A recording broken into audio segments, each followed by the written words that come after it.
Nii. Käe, siit läbi. Siit läbi. Lükka. Nii. Ümber posti. Oh, väga hea. Nii. Jalad väritsevad. Miks? Jube. Mis asi sul jube? See on ju nii madal kiik. Miks kiikuda? No, sellepärast, et kiikumine on mõnus, adrenaliinirohke ja pakub tõsiselt mõnusaid ja selliseid meeldejäävaid elamusi.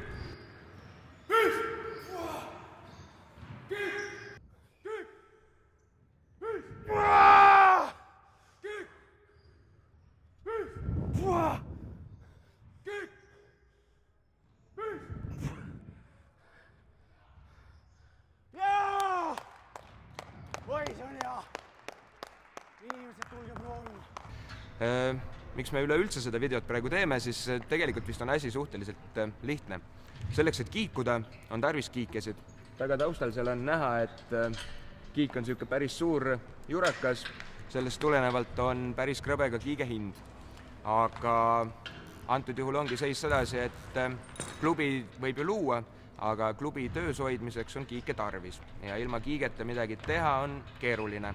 Ja selle eesmärgiga tegelikult ongi see video tehtud, ehk siis me loodame kõigi teie kaasaitamisele, kiikingu arendamisele ja edendamisele nii Eestis kui siis loodetavasti õige pea ka Eestist väljapool. Kiiking ei ole selline pelgalt peale vaadates lihtne ja lendlev kerge spordiala, et seal on tõsiselt füüsilist jõudu ja tehnikat, vastupidavust ja väga palju on kinni peas. Mida sa teed, millal sa teed, kus sa teed ja miks sa teed. Põhimõtteliselt võib kiikingut võrrelda teivashüppega, kus on iga sentimeeter maksab ikka tohutult palju. Väga hästi. Nii, ühesõnaga, kui sa jõuad taha 0 punkti, lased ennast järsult kükki.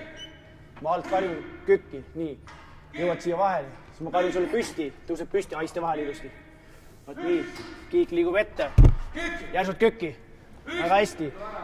Nii, järsult püsti, hopp ja käed sirgeks. Voot niimoodi liigud selja taha. Said sa aru? Ja nüüd hakkad kuulama, mis ma alt karjun. Nii, praegu lase kükki. Nii, kui ma karjun, siis püsti. Püsti, väga hästi. Teie elus on Triinaliku isiklik rekord. Samuti ka Valgama